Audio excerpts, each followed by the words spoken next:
Hello friends, Mahesh गुरुजी की class में आपका स्वागत है। साथियों, आज के शानदार वीडियो में हम डू डज डिड का कॉन्सेप्ट एकदम से क्लियर करेंगे, यानी सारी बारीकियां, सारे यूजेज आपको बता देंगे। देखिए, आप अंग्रेजी सीखना चाहते हो और हम आपको अंग्रेजी सिखाना चाहते हैं, लेकिन जब इंग्लिश की बात आती है तो ढेर सारे कॉन्सेप्ट, ढेर सारे टॉपिक्स, ढेर सारी ग्रामर हमें नजर आती है। लेकिन एक टीचर के तौर पर, हाँ ढेर सारी ग्रामर है, लेकिन एक टीचर के तौर पर मैं आपको एक स्पष्ट सलाह देना चाहता हूं, एक खास सलाह देना चाहता हूं कि जब तक आप इंग्लिश का बेसिक कॉन्सेप्ट क्लियर नहीं करोगे तब तक आगे बढ़ना बेकार है। और यदि आपने एक बार नींव मजबूत कर ली तो आपको इंग्लिश सीखने से कोई नहीं रोक सकता। डू डज डिड का कॉन्सेप्ट भी इसकी नींव को मजबूत करना ही है, क्योंकि बहुत ही बेसिक कॉन्सेप्ट है। अच्छा, ये बेसिक कॉन्सेप्ट क्यों है, इसमें कंफ्यूजन क्या है, सारी की सारी चर्चा हम इस वीडियो में करेंगे। देखिए, कंफ्यूजन क्या है, जैसे he does not play cricket, वह क्रिकेट नहीं खेलता है, ये कॉन्सेप्ट हमारा क्लियर है क्योंकि प्रेजेंट इंडेफिनिट टेंस है, डज यहां पे हेल्पिंग वर्ब है, कोई प्रॉब्लम नहीं है, हम सीख चुके हैं। लेकिन जब हम इस तरह के सेंटेंस देखें, जैसे I do not do my homework, इसका मतलब है मैं अपना होमवर्क नहीं करता हूं, लेकिन डू ये दो बार कैसे आ गया। आई डू माई होमवर्क, यहां पे तो नॉट बीच में, लेकिन आई डू और डू ये कैसे आ गया, ये क्या कॉन्सेप्ट है। सी डिड नॉट डू, डिड और डू दोनों एक साथ आ गए। डज नॉट डू, डज भी आ रहा है, डू भी आ रहा है, और आई डिड इट, ये डिड कैसे आ गया अकेला, यानी कोई मैन वर्ब भी नहीं है, डिड क्या है, ये तो हेल्पिंग वर्ब है। तो ये बेसिक लेवल पे ये बहुत सारा कंफ्यूजन होता है, सारा का सारा कंफ्यूजन दूर हो जाएगा।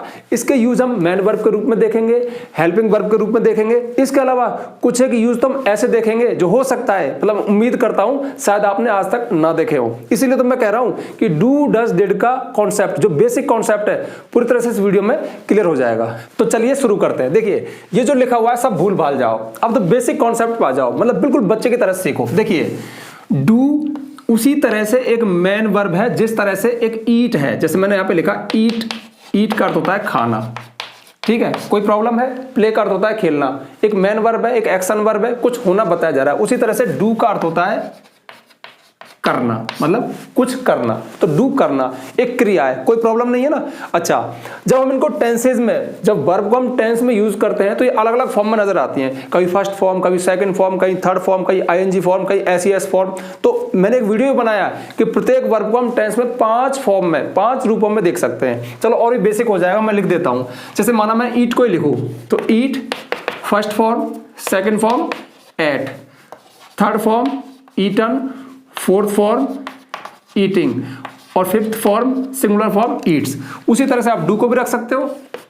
डू फर्स्ट फॉर्म हो गई, डिड सेकंड फॉर्म हो गई, डन इसकी थर्ड फॉर्म हो गई, डूइंग इसकी फोर्थ फॉर्म हो गई, और डज इसकी फिफ्थ फॉर्म हो गई। जैसे आप ईट का एक एग्जांपल देखो, जैसे आई ईट फूड, मैं भोजन खाता हूं, भोजन करता हूं। उसी तरह से आप डू को देख सकते हो, आई डू माई होमवर्क, मैं अपना होमवर्क करता हूं, कोई प्रॉब्लम नहीं है। जो काम, जैसे ईट यहां पे प्रेजेंट इंडेफिनिट टेंस में आई के साथ ईट आया, उसी तरह से आई के साथ डू आया। डू मतलब करना, मतलब मैं अपना होमवर्क करता हूं, कोई प्रॉब्लम है क्या। तो ये तो आपको क्लियर हो गया होगा कि ये इस तरह से यूज होती है। चलो और भी देख लो आप, जैसे देखिए आई eight food, second form I, इसका मतलब क्या है, मैंने भोजन किया था, मैंने खाना खाया था, सेकेंड फॉर्म में। अब सेकेंड फॉर्म लगा के देखो, did, I did my work, मैंने अपना काम किया था, डू करना, डिड किया था, सेकंड फॉर्म है, ठीक है। तो पास्ट इंडेफिनिट टेंस में हम सेकंड फॉर्म लगाते हैं, एट लगाई, ऐसे हमने डिड लगाई। तो देखो, आई डिड इट, मैंने ये किया था, आई डिड माई वर्क, मैंने अपना काम किया था, ये इस तरह से आपने देखा, यानी मैन वर्ब के रूप में देखा, डू करना, डिड किया था। अब थर्ड फॉर्म देख लो, जैसे थर्ड फॉर्म है आई हैव ईटन फूड, मैं भोजन कर चुका हूं, प्रेजेंट परफेक्ट टेंस है, थर्ड फॉर्म आती है। अब इसका थर्ड फॉर्म देख लो, I have done my homework, मैं अपना होमवर्क कर चुका हूं, ठीक है। Done, do did done, third form done होती है ना, तो प्रेजेंट परफेक्ट टेंस में हैव के साथ डन आया, जो कि करना है, ठीक है, कर चुका। अब आईएनजी फॉर्म देख लो, जैसे आई एम ईटिंग फूड, मैं भोजन कर रहा हूं, भोजन खा रहा हूं, तो यहां पे आप I am doing my homework, मैं अपना होमवर्क कर रहा हूं, तो यहां पे डूइंग कर रहा, ठीक है, ईटिंग खा रहा, प्लेइंग खेल रहा, उसी तरह से डूइंग कर रहा, तो यहां पे मैन वर्ब है और ये प्रेजेंट कंटिन्यूअस टेंस में आया। अब फिफ्थ फॉर्म देखो, डज, ठीक है, जैसे ईट्स, आप ईट्स कब लगाओगे, जब हमारा सब्जेक्ट सिंगुलर होगा प्रेजेंट इंडेफिनिट टेंस में। जैसे ही ईट्स फूड, वह भोजन खाता है, वह भोजन करता है। तो ही के साथ हमने ईट नहीं लगाया, ईट्स लगाया, क्योंकि यदि प्रेजेंट इंडेफिनिट टेंस में सब्जेक्ट सिंगुलर हो, ही, सी, इट या कोई एक नेम हो, तो वर्ब की फर्स्ट फॉर्म में एस और यस लगाते हैं, तो हमने ईट्स लगाया। अब इसी चीज को सेम यहां ले लो, ही डज आएगा, ठीक है, क्योंकि हमने डू में, ईट में आपने एस लगाया, तो डज, डू में हम लगाएंगे, सॉरी ई एस लगाना पड़ेगा क्योंकि ओ आ रहा है, तो यहाँ पे डज हो गया, ठीक है। तो डज कुछ नहीं है, डू का एक फॉर्म है, सिंगुलर फॉर्म है। तो he does, sorry he does his homework, he does his homework, वह अपना होमवर्क करता है। तो यहाँ पे डज ये है, डू का फॉर्म है डज, सिंगुलर फॉर्म है, ठीक है। इस तरह से आपने देख लिया। ये जितने भी एग्जांपल आपने देखे, ये मेन वर्ब के रूप में देखे, मुख्य क्रिया के रूप में देखे, क्योंकि डू का अर्थ करना होता है, ठीक है। तो एक कॉन्सेप्ट आपको समझ में आया। अब ये सारा कॉन्सेप्ट इस वीडियो को देख देखते आपको क्लियर हो जाएंगे, ठीक है। अब ये देखो, ये एग्जांपल आपको समझ में अच्छे से आ गया होगा कि ये क्या था। आई डिड इट, मैंने ये किया था, एक मेन वर्ब है करना, उसके सेकंड फॉर्म में डिड, किया, ठीक है। अब आपको एक बेसिक कॉन्सेप्ट बताता हूं, बहुत काम का कॉन्सेप्ट है, हालांकि मैं पिछले वीडियोस में कहीं ना कहीं मैंने बता दिया होगा, लेकिन अब उसे यहां जानने की जरूरत है कि वो बेसिक कॉन्सेप्ट है क्या। देखिए, वो बेसिक कॉन्सेप्ट ये है कि हमारे इंग्लिश में कुछ हेल्पिंग वर्ब होती हैं, कुछ मेन वर्ब होती हैं, लेकिन 3 वर्ब ऐसी हैं, डू, बी और हैव, जो कि हेल्पिंग वर्ब, मेन वर्ब दोनों का काम करती हैं। दोबारा से बोलूं, डू, बी, हैव, ये 3 वर्ब ऐसी हैं जो हेल्पिंग वर्ब का काम भी करती हैं और मेन वर्ब का काम भी करती है, दोनों काम करती हैं। इनमें से डू के फॉर्म मैंने आपको बता दिए, do, does, did, done, doing, इस तरह से, और बी के फॉर्म में is, am, are, was, were, being, been, और हैव के फॉर्म में हैज, हैव, हैड, ठीक है, ये इनके फॉर्म में। अब डू, बी, हैव, ये तीनों प्राइमरी ऑक्सिलरी वर्ब कहलाती हैं, क्योंकि ये हेल्पिंग वर्ब, मेन वर्ब दोनों का काम करती है। सारा प्रॉब्लम यहीं से क्रिएट हो गया। अब कुछ स्टूडेंट इनको सिर्फ हेल्पिंग वर्ब के रूप में देखना पसंद करते हैं, फिर जैसे ही मेन वर्ब के रूप में आई, दिमाग चकरा जाता है कि यार ये तो हेल्पिंग वर्ब है, ये मेन वर्ब कैसे हो सकती है? बट ये हो सकती है। जैसे एग्जाम्पल से देखो, हैव का एग्जाम्पल देखो, आई हैव अ कार, मेरे पास एक कार है। यहां पर हैव एक मेन वर्ब है, मैं एक कार रखता हूं, लेकिन आई हैव डन माई होमवर्क, मैं अपना होमवर्क कर चुका हूं। तो यहां पे हैव क्या है? यहां पे हैव हेल्पिंग वर्ब है, मेन वर्ब है डन, डू की थर्ड फॉर्म डन, क्योंकि प्रेजेंट परफेक्ट टेंस है। अच्छा, हैव और डन, अब देखो यहां पे हैव हेल्पिंग वर्ब है और डन मेन वर्ब है। और एग्जांपल देखो, जैसे आई हैव टेकन लंच, मैं लंच ले चुका हूं, यहां पे हैव हेल्पिंग वर्ब है और यहां पे हैव सिर्फ एक ही है। इनका सीधा सा एग्जांपल एक ही है। यदि ये अकेले आए, एक ही हो, इनके साथ कोई मेन वर्ब ना हो, तो फिर ये मेन वर्ब हैं, लेकिन इनके साथ कोई और मेन वर्ब हो तो ये हेल्पिंग वर्ब हैं। जब ये मेन वर्ब होती हैं तो कुछ करना बताती हैं, जैसे डू का अर्थ होता है करना, बी का अर्थ होता है होना, और हैव का अर्थ होता है रखना, पोजीशन दिखाती हैं। लेकिन जब ये हेल्पिंग वर्ब के रूप में आती है तो सिर्फ और सिर्फ टेंस बताती है। जैसे देखिए, आई हैव अ कार, मैं एक कार रखता हूं, हैव क्या बोल रहा है? रखता हूं, या मेरे पास एक कार है, पास या रखना बता रहा है। लेकिन आई हैव डन माई होमवर्क, मैं मेरा होमवर्क कर चुका हूं, यानी प्रेजेंट को बताया, सिर्फ टेंस को बताया, समय को बताया। अगर मैं यहां पे लिख दूं आई हैड डन, तो देखिए मैं मेरा होमवर्क कर चुका था। अब हैड ने क्या बोला? था। हैव क्या बोल रहा था? ठीक है। इस तरह से ये सिर्फ टेंस बताती है। आई हैव टेकन लंच, मैं लंच ले चुका हूं, इसने सिर्फ टेंस बताया। तो जब ये हेल्पिंग वर्ब होती है तो टेंस बताती है, मेन वर्ब होती है तो एक्शन होना बताती है। बस यही एक बेसिक कॉन्सेप्ट जो आपको समझना है। और डू डज डिड का कॉन्सेप्ट इसी पे चलता है कि ये हेल्पिंग वर्ब का काम भी करती है और मेन वर्ब का काम भी करती है। मेन वर्ब के रूप में आप देख चुके हो, अब देखेंगे हेल्पिंग वर्ब के रूप में। लेकिन मेरे मन में एक आइडिया है, क्यों ना मैं पांचों को, मतलब कम से कम 5 से 6 यूज बताऊंगा, सबको नंबर 1 यूज, नंबर 2, नंबर 3 ऐसे करके आपको लिखाऊंगा, आप नोट भी कर लेना और ये कॉन्सेप्ट और भी अच्छे से क्लियर हो जाएगा। और लास्ट में ये जो चीज है ना, फिर इसको पढ़ के देखना आप। अभी आपने पढ़ा, हो सकता है कि आप कंफ्यूजन में हो सकता है कि आपका लेवल ठीक हो तो ये चीज आप जानते हो, लेकिन नहीं जानते तो वीडियो समाप्त होते होते ये कॉन्सेप्ट आपको समझ में आ जाएगा कि सर ने ये क्या लिखा था, इनका मतलब क्या होता है। ठीक है, तो सबसे पहले मैं फर्स्ट से शुरुआत कर दूं। एक मेन वर्ब के रूप में कुछ अच्छे एग्जाम्पल के साथ आप इनको देखोगे। वीडियो को लास्ट तक देखना। हाँ, वीडियो देखिए, वीडियो अब शुरू हो रहा है, यहां तक सिर्फ आपको बेसिक कॉन्सेप्ट मैंने क्लियर किया। तो वीडियो शुरू करने से पहले एक छोटी सी जानकारी है, यदि आप इंग्लिश ग्रामर पे कमांड करना चाहते हो, सारे टॉपिक्स को एक छत के नीचे मतलब एक साथ सीक्वेंस सीरीज में देखना चाहते हो, तो प्ले स्टोर पे जाइए, महेश गुरुजी एप्लीकेशन को डाउनलोड कीजिए। उसके पेड कोर्स में आपको एक कंप्लीट इंग्लिश ग्रामर कोर्स मिलेगा, जिसमें हमने सारे इंग्लिश ग्रामर को सीक्वेंस सीरीज में डिटेल में पढ़ाया है। मतलब एक सीरियल है 1 2 3 करके सारे टॉपिक्स हैं विद पीडीएफ नोट्स। उस कोर्स की नाम मात्र की फीस है, आप चाहे तो उसको वहां पे जाके परचेज कर सकते हैं। परचेज नहीं करना चाहते तो यहाँ पे आप सारा कॉन्सेप्ट देख सकते हो, सारे वीडियोज हैं और आते रहेंगे, लेकिन यहाँ पे सीरियल नहीं है। वहां पे आपको सीरियल मिलता है, सीक्वेंस सीरीज मिलता है, डिटेल में मिलता है, बेसिक टू एडवांस मिलता है। तो अब मैं आपको एक एक करके बता रहा हूँ, इसको यहीं लिखा छोड़ दूं और सारे कॉन्सेप्ट मैं आपको बता दूं, पहले मेन वर्ब के रूप में, फिर हेल्पिंग वर्ब के रूप में, फिर कुछ एक यूजेस और है। ठीक है, तो आप चाहें तो इसमें तो नोट करने वाली बात कोई है ही नहीं, मैं इसको नोट करके फटाफट से आपको एक्सप्लेन कर देता हूं। तो चलिए सबसे पहले देखते हैं मेन वर्ब के रूप में। ये कुछ एक एग्जांपल है, यहाँ पे आप मेन वर्ब के रूप में इनको देखोगे। जैसे देखिए, I do my homework daily, मैं रोजाना अपना होमवर्क करता हूं। तो यहाँ पे डू करना बोल रहा है। ठीक है, यहाँ पे ध्यान रखना, डू डज डिड को आप देखोगे वो करने के अर्थ में बोलेंगे, क्योंकि क्रिया के रूप में बोलेंगे। तो मैं अपना होमवर्क रोजाना करता हूं, डू यहाँ पे मेन वर्ब है। He does nothing all day, वह पूरे दिन कुछ नहीं करता है, ही के साथ डज आया। We did everything what we could do, we did everything, हमने सब कुछ किया, व्हाट वी कुड डू, जो भी हम कर सकते थे। तो यहाँ पे डिड क्या बोल रहा है, किया था, पास्ट इंडेफिनिट टेंस है, हमने सब कुछ किया था जो भी हम कर सकते थे। कुड के साथ डू आया, मॉडल के साथ हमेशा वर्ब की फर्स्ट फॉर्म आती है, करना बोल रहा है। I am doing the best I can, मैं अपना बेस्ट कर रहा हूं, मैं सबसे अच्छा कर रहा हूं। आई कैन, जो मैं कर सकता हूं। तो यहां पे प्रेजेंट कंटिन्यूअस टेंस है, एम के साथ डूइंग कर रहा। ठीक है, Rahul did a great job yesterday, Rahul ने कल एक ग्रेट जॉब, एक बहुत महान काम किया था, अच्छा काम किया था। डिड किया था पास्ट में।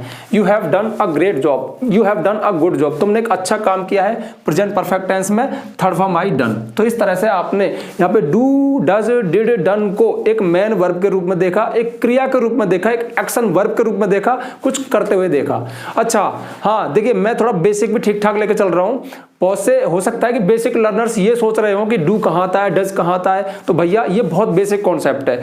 डज हमेशा सिंगुलर सब्जेक्ट के साथ आता है, ही सी इट या कोई सिंगुलर नेम हो उनके साथ हम डज लगाते हैं। और आई वी यू दे या कोई प्लूरल नेम हो, बहुवचन करता हूं, उनके साथ हम डू का यूज करते हैं। ये ध्यान रखना, डिड का यूज हम सिंगुलर प्लूरल सभी के साथ कर सकते हैं। ये छोटी सी बात है, बिल्कुल बेसिक कॉन्सेप्ट है, हो सकता है कि आप जानते होंगे। ठीक है, तो ये तो हो गया मेन वर्ब के रूप में। अब देखेंगे दूसरा हेल्पिंग वर्ब के रूप में। आप चाहो तो इसको नोट कर लो, अच्छा एग्जाम्पल है। और चलिए अब दूसरा यूज देखते हैं हेल्पिंग वर्ब के रूप में। अभी थे मेन वर्ब के रूप में, अब आप इनको देखोगे डू डज डिड को हेल्पिंग वर्ब के रूप में। तो देखिए, I do not play cricket, मैं क्रिकेट नहीं खेलता हूं, प्रेजेंट इंडेफिनिट टेंस में डू और डज का यूज हम हेल्पिंग वर्ब के रूप में करते हैं। ठीक है, यदि सिंपल सेंटेंस है, अफर्मेटिव सेंटेंस है, तो सब्जेक्ट के साथ केवल वर्ब की फर्स्ट फॉर्म आती है। सब्जेक्ट सिंगुलर है तो फर्स्ट फॉर्म में एस और यस आता है। लेकिन यदि सेंटेंस इंट्रोगेटिव या नेगेटिव है तो हम डू और डज का इस्तेमाल करते हैं प्रेजेंट इंडेफिनिट टेंस में। तो I do not play cricket, मैं क्रिकेट नहीं खेलता हूं, यहां पे डू। देखिए, मैं क्रिकेट नहीं खेलता हूं, यहां पे डू करना नहीं बोल रहा, हूं बोल रहा है, यानी टेंस बता रहा है। जब ये हेल्पिंग वर्ब के रूप में आती है ना, तो ये टाइम बताती है, हूं बताती है, हूं है, था थी थे बताती है। ठीक है, बस इतना है। सी डज नॉट कुक फूड, वह भोजन नहीं पकाती है। तो देखिए, सी डज नॉट कुक फूड, आई के साथ डू आया, सी के साथ डज आएगा। जैसे मैंने बताया कि ही सी नेम के साथ हम डज का यूज करते हैं, आई वी यू दे के साथ हम डू का यूज करते हैं। तो सी डज नॉट कुक फूड, वह भोजन नहीं पकाती है। अब यहां इस लिस्ट में से दो चीज आपको क्लियर हो जाएंगी। जैसे I do not play cricket, मैं क्रिकेट नहीं खेलता हूं, लेकिन ये होता है मैं अपना होमवर्क नहीं करता हूं।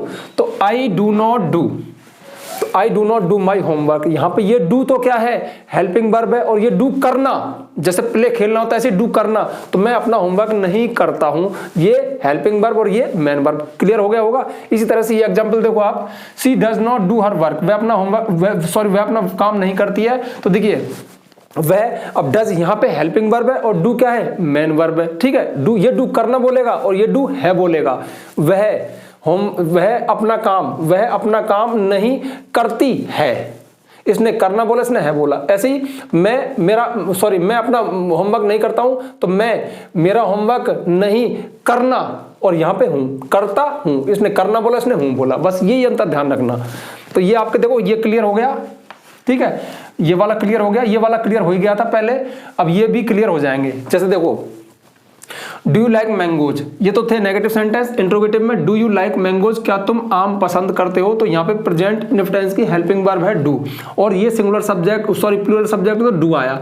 अगर ये सिंगुलर होता ही होता तो यहाँ पे डज आता। I did not right a story, मैंने एक कहानी नहीं लिखी थी। डिड पास्ट इंडेफिनिट टेंस की हेल्पिंग वर्ब है। पास्ट इंडेफिनिट टेंस में यदि सेंटेंस अफर्मेटिव है, सिंपल है, तो सब्जेक्ट के साथ मेन वर्ब की सेकंड फॉर्म आती है।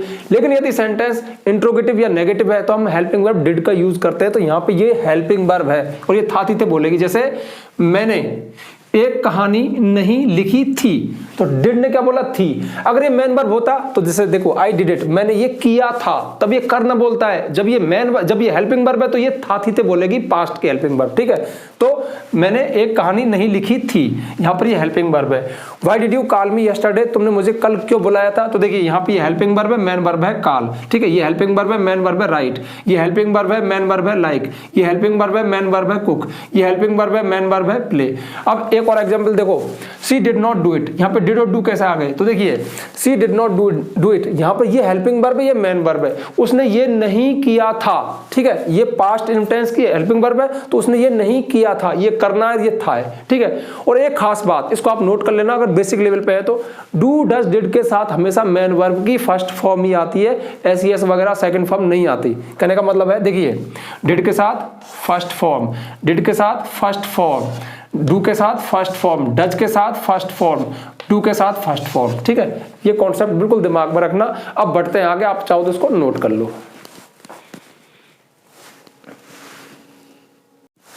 और चलिए अब तीसरा एक यूज है इसका एम्फेसाइज करने के लिए। देखिए डू डज डिड का यूज हम हेल्पिंग वर्ब के रूप में करते हैं, मेन वर्ब के रूप में करते हैं। यहां तक तो लगभग हम सबकी जानकारी होती है मोटा मोटा, लेकिन यहां से आगे जब हम तीसरा चौथा पांचवा देखेंगे ना, तो फिर ये कुछ एडिशनल ऐसे यूज हैं जिनके बारे में बहुत कम लोगों को पता होता है। देखिए कई बार हम ऐसे ही तो बोलते हैं, एक तो आप ये कहें आई गो टू स्कूल, मैं स्कूल जाता हूं, लेकिन कोई आपसे बहस करे कि नहीं जाता है, तो फिर आप क्या कहोगे, अरे यार मैं जाता तो हूं, मतलब आपने एम्फेसाइज कर दिया, जोर देकर कहना। यानी आप जोर देकर कहें कि मैं ये काम करता तो हूं, या वह ये काम करता तो है, या पास्ट में मैंने ये काम किया तो था, ठीक है। आप उसको थोड़ा एम्फेसाइज करें, जोर दें, तो हम डू डज डिड का यूज करते हैं। डू डज का प्रेजेंट में, डिड का पास्ट में। एग्जांपल आपके सामने है, I do go to school. देखिए आई गो टू स्कूल, मैं स्कूल जाता हूं, लेकिन I do go to school अगर आपने मेन वर्ब से पहले डू और लगा दिया तो आपने एम्फेसाइज कर दिया, जोर दे दिया कि मैं जाता तो हूं।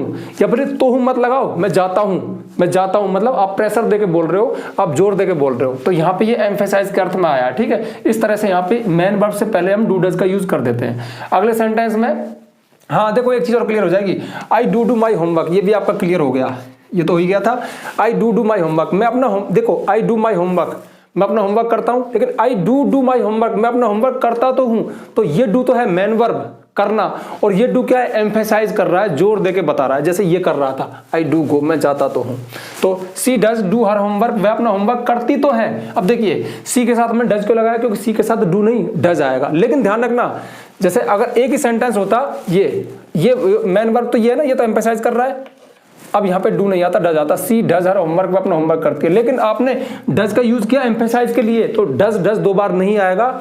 सी डज डू होमवर्क, इस बात का हमेशा ध्यान रखना, डू डज डिड के साथ हमेशा मेन वर्ब की फर्स्ट फॉर्म आती है, चाहे वो एम्फेसाइज के रूप में आए डू डज, या फिर वो हेल्पिंग वर्ब के रूप में आए, इस बात का हमेशा ध्यान रखना, ठीक है। जैसे कि यहाँ पे ये एम्फेसाइज वाला है और ये मेन वर्ब है करना, और सी के साथ डज आता है, लेकिन चूंकि यहाँ पे एम्फेसाइज वाला भी डज ही आ गया, तो भी यहाँ पे डू ही आएगा। तो सी डज डू हर होमवर्क, वह अपना होमवर्क करती तो है। आई डिड हेल्प हिम, मैंने उसकी मदद की तो थी, तो यहाँ पे डिड क्या कर रहा है, एम्फेसाइज कर रहा है। सेंटेंस सिंपल है, मतलब मदद की थी, पास्ट का है, तो आप कहोगे सिंपल कैसे है, यहाँ पे सेकंड फॉर्म आनी चाहिए थी। वही चक्कर है, डू डज डिड के साथ हमेशा मेन वर्ब की फर्स्ट फॉर्म आती है। अगर ये डिड ना होता, एम्फेसाइज ना होता, तो आई हेल्प्ड हिम, यहाँ पे हेल्प्ड आता है, ईडी आता है इसमें, लेकिन आई डिड हेल्प हिम, मैंने उसकी मदद की तो थी, तो इस डिड ने दो काम कर दिए, एम्फेसाइज भी कर दिया और उसको पास्ट का भी बना दिया। तो ये क्या है, आई डिड हेल्प हिम, मैंने उसकी मदद की तो थी, जोर देके कह रहा है। अगला देखिए, वी डिड इनवाइट यू, हमने आपको आमंत्रित किया तो था, पास्ट का ही है, ठीक है। तो ये एम्फेसाइज एम्फेसाइज एम्फेसाइज एम्फेसाइज, तो डू डज डिड का यूज हम एम्फेसाइज करने के लिए भी कर देते हैं, जोर देकर कहें। आप इसको नोट कर लो, अब बढ़ते हैं आगे। और अब देखिए नंबर 4 और नंबर 5 वाले यूज, ये थोड़े से रेयर हो जाएंगे। देखिए इंपेरेटिव सेंटेंस में, इंपेरेटिव सेंटेंस मतलब आज्ञा या आदेश या प्रार्थना करने वाले वाक्य जिनमें हम किसी से कोई काम करने को कहें या मना करें या फिर रिक्वेस्ट करें, इंपेरेटिव सेंटेंस होते हैं। अब इंपेरेटिव सेंटेंस में हल्का सा यूज होता है केवल डू का, डज का और डिड का नहीं होता। जैसे देखिए डू इट, इसे करो। कैसे? इंपेरेटिव सेंटेंस वर्ब की फर्स्ट फॉर्म शुरू होते हैं। जैसे मैं कहूं गो आउट, बाहर जाओ, कम हियर, इधर आओ। ऐसी आप किसी से कुछ करने को कहोगे तो डू इट, वहां पे भी डू का यूज हो गया ना, मेन वर्ब के रूप में, मतलब एक वर्ब के रूप में हुआ, हल्का सा यूज है। जैसे डोंट वॉच टीवी, टीवी मत देखो, यहाँ पे देखो डोंट, मतलब मना करने का आदेश हो तो डोंट से ही शुरू होता है। ये भी एक यूज है, हल्का सा यूज है, यानी डू तो नहीं होता लेकिन डोंट होता है कंबाइन में, कंट्रैक्शन में, ठीक है, डोंट। तो डू और डोंट यहाँ आप देख रहे हो, ये तो एक नॉर्मल सा यूज है जो होता है। नंबर 5 पे देखो, ये बहुत रेयर बात है, एम्फेसाइज करने के लिए, जोर देने के लिए इन इंपेरेटिव सेंटेंस। इंपेरेटिव सेंटेंस में भी हम जोर देने के लिए मेन वर्ब, भाई इंपेरेटिव सेंटेंस वो होते हैं जो वर्ब की फर्स्ट फॉर्म से शुरू हो, लेकिन उनमें भी अगर एम्फेसाइज करना हो और भी जोर देना हो, जैसे गो आउट, लेकिन डू गो आउट, बाहर जाओ। एक तो गो आउट बाहर जाओ, डू गो आउट बहुत प्रेशर से कह रहे हो, जोर दे रहे हो, तो हम डू का यूज कर देते हैं। यहाँ पे डज का और डिड का नहीं, सिर्फ डू का यूज होगा। जैसे देखिए do call, do call when you arrive, तो कॉल करना व्हेन यू अराइव, जब तुम आ पहुंचो, जब तुम आ जाओ ना तो कॉल करना। तो यहाँ पे एक तो देखिए कॉल, कॉल करना व्हेन यू अराइव, तो कॉल मेन वर्ब की फर्स्ट फॉर्म शुरू हो रहा है, इंपेरेटिव है, लेकिन डू कॉल कर दिया तो एम्फेसाइज कर दिया। डू लेट मी सी, एक देखो लेट मी सी, मुझे देखने दो, लेकिन डू लेट मी सी, मुझे देखने दो, थोड़ा एम्फेसाइज कर रहा है। ऐसी do tell him what I told you, एक तो देखो टेल हिम, उसे बता दो, व्हाट आई टोल्ड यू, जो मैंने तुमको बताया था उसे बता दो, लेकिन डू टेल हिम, उसे बताओ, उसे बताओ, एम्फेसाइज कर कह रहा है कि जो मैंने तुमको बताया उसे बताओ, ठीक है। तो ये इसके 4 और 5 हो गए, आप नोट कर लो। अब रेयर है ये, ठीक है, अगला और भी रेयर आएगा, तो फटाफट से नोट कर लो। और चलिए अब देखते हैं नंबर 6 और नंबर 7 का यूज, बहुत कम लोगों को पता होगा। देखिए वीडियो पूरा देखने का यही फायदा होता है, बहुत से भाई आए होंगे और डू डज का जो मेन कॉन्सेप्ट है, बेसिक कॉन्सेप्ट है, उसको समझ के चले गए होंगे, लेकिन जो यहाँ तक रुके रहे उनको ये एडिशनल चीज मिल रही है, क्योंकि बहुत ही रेयर यूज है, बहुत कम लोगों को पता होता है। नंबर 6 पे देखिए टू रिप्लेस, रिप्लेस करने के लिए मतलब बदलने के लिए, अ वर्ब एक क्रिया को when the meaning is clear, जब उसका मीनिंग, जब उसका अर्थ एकदम क्लियर हो, स्पष्ट हो, तो उसको रिप्लेस कर देते हैं हम डू डज से। देखो जैसे do I need to do my hair, do I need क्या मुझे आवश्यकता है, ये डू तो हेल्पिंग वर्ब है, इसको छोड़ो। डू आई नीड क्या मुझे आवश्यकता है, टू डू माई हेयर मेरे बालों को डू। अब देखिए डू, डू का अर्थ यहाँ पे ब्रश करना या कॉम, कंघी करना है, मतलब बालों को संवारना, कंघी करना, ब्रश करना या कॉम करना। तो देखिए डू आई नीड क्या मुझे जरूरत है, टू डू माई हेयर मेरे बालों को करने की, क्या करने की, ब्रश करने की, कंघी करने की। तो इसने रिप्लेस कर दिया जब मीनिंग क्लियर है, जब साफ है, यानी पता चल रहा है कि क्या कहना चाह रहा है, ये ब्रश करने की बात कर रहा है, तो हम एक वर्ब को, जो ब्रश को या कॉम को हमने रिप्लेस कर दिया किससे, डू से। अगला देखो have you done the dishes, क्या तुमने, हैव यू डन क्या तुमने कर दिया द डिशेज, डिशेज मतलब प्लेटों को, वाश्ड, यहाँ पे डन क्या अर्थ दे रहा है, वाश, धो दिया है, साफ कर दिया है, ठीक है। तो यहाँ पे डन ने क्या किया, इस वाश्ड का काम कर दिया, क्योंकि बात बहुत स्पष्ट है, यानी जब हम सामने ही किसी की ये बातें कर रहे हो और खूब पता है कि इस बारे में बात चल रही है, तो जो मेन वर्ब है जिसके बारे में बात कर रहे हैं उसको हम डू डज डिड से रिप्लेस कर सकते हैं। ये रेयर यूज है। I will do the room, I will do the room if she does the kitchen. I will do the room मैं कमरे को साफ करूंगा if she does the kitchen, यदि वह किचन को साफ करती है, यदि वो किचन को साफ करती है तो मैं कमरे को साफ करूंगा। तो देखो डू डज यहाँ पे क्लीन कर दे रहे हैं, ठीक है, इस तरह से। तो ये और ये डू तो हेल्पिंग वर्ब है, तो ये भी इसका एक यूज है। अगला देखो लास्ट है to avoid repetition of main verb, main verb के रिपीटेशन यानी पुनरावृत्ति से, उसको बार बार बोलने से बचने के लिए, अवॉइड होता है बचना, तो किसी मेन वर्ब के रिपीटेशन से बचने के लिए, जैसे एग्जांपल देखो they often go to the cinema, वे अक्सर सिनेमा जाते हैं, एंड सो डू वी, और इसी तरह से हम भी सिनेमा जाते हैं। तो देखिए वो सिनेमा जाते हैं, अब इसी तरह से हम भी जाते हैं, तो उसको रिपीटेशन, उस वर्ब को दोबारा बोलने से बचने के लिए हमने यहाँ पे डू का यूज कर दिया। तो डू यहाँ पे क्या कह रहा है, हम भी जाते हैं, ठीक है। तो ये अगला देखो last, did they tell you the news, क्या उन्होंने तुमको खबर दी, क्या उन्होंने तुमको न्यूज के बारे में बताया, खबर दी। यस हाँ, दे डिड हाँ उन्होंने किया, क्या किया, खबर बताई। तो यहाँ पे हमने, उन्होंने जो तुमको खबर बताई ना, इस चीज को हमने डिड से, हाँ उन्होंने ऐसा किया, क्या ऊपर जो बात चल रही थी वो किया।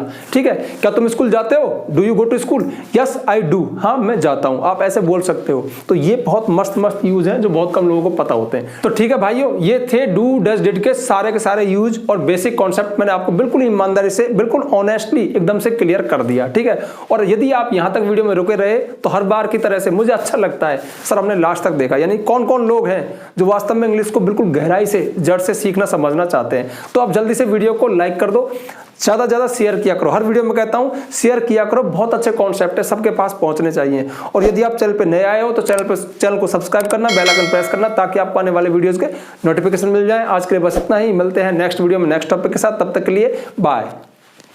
आप नोट कर लो इसको।